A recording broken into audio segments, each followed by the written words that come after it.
Ketika semua orang meninggalkanmu, Tuhan tetap setia.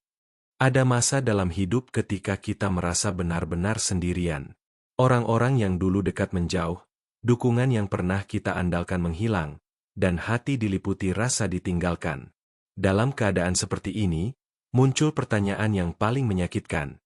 Apakah masih ada yang peduli? Firman Tuhan dengan tegas menjawab, ketika semua orang meninggalkanmu, Tuhan tetap setia. Alkitab tidak menutup mata terhadap kenyataan bahwa manusia dapat mengecewakan. Bahkan Daud, seorang yang berkenan di hati Tuhan, pernah mengalami pengkhianatan dan penolakan.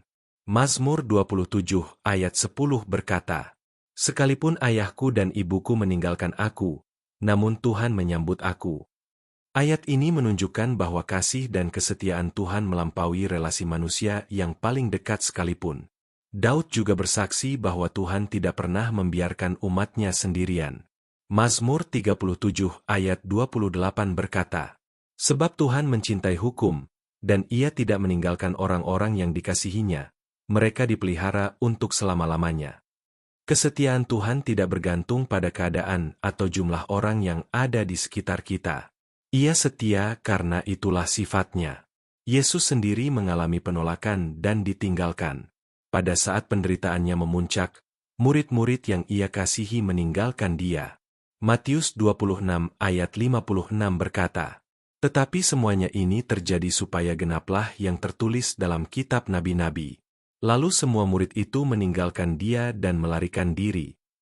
Yesus memahami rasa ditinggalkan, sehingga Ia sanggup menguatkan setiap orang yang mengalami hal yang sama. Namun Yesus menegaskan bahwa meskipun manusia meninggalkannya, Bapa tidak pernah meninggalkan Dia. Yohanes 16 ayat 32 berkata, "Lihat, saatnya datang dan sudah tiba, bahwa kamu akan tercerai-berai, masing-masing ke tempatnya sendiri, dan aku akan kamu tinggalkan seorang diri. Tetapi aku tidak seorang diri, sebab Bapa menyertai aku." Penyertaan Bapa inilah yang menjadi pengharapan kita ketika manusia pergi. Rasul Paulus juga mengalami kesepian dan penolakan dalam pelayanannya. Namun ia bersaksi tentang kesetiaan Tuhan yang nyata. 2 Timotius 4 ayat 16 dan 17 berkata, "Pada pembelaanku yang pertama tidak seorang pun yang membantu aku, semuanya meninggalkan aku, kiranya hal itu jangan ditanggungkan kepada mereka.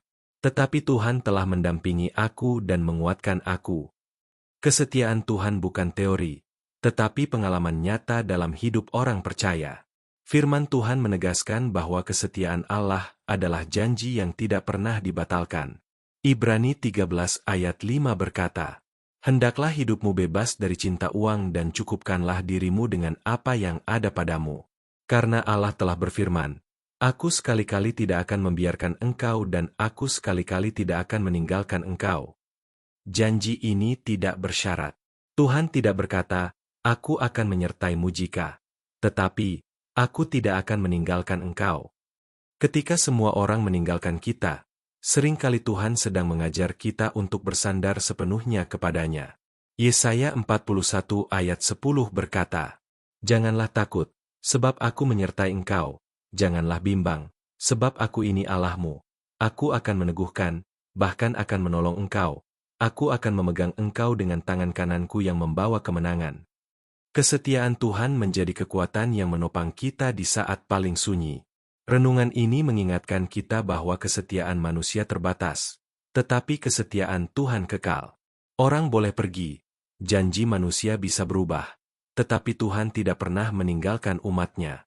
Dalam kesendirian yang paling dalam, Tuhan tetap hadir, setia, dan menopang hidup kita. Mari berdoa. Bapa di surga, kami bersyukur karena Engkau adalah Allah yang setia dan tidak pernah meninggalkan kami. Ketika kami merasa sendirian dan ditinggalkan oleh manusia, tolong kami untuk tetap percaya kepada janji-Mu. Kuatkan hati kami, pulihkan pengharapan kami, dan ajar kami bersandar sepenuhnya kepadamu. Terima kasih karena kesetiaan-Mu tidak pernah berakhir. Di dalam nama Tuhan Yesus kami berdoa. Amin. Terima kasih sudah mendengarkan renungan ini. Dukung channel ini dengan like, subscribe, dan share agar semakin banyak orang diberkati oleh firman Tuhan. Tuhan memberkati.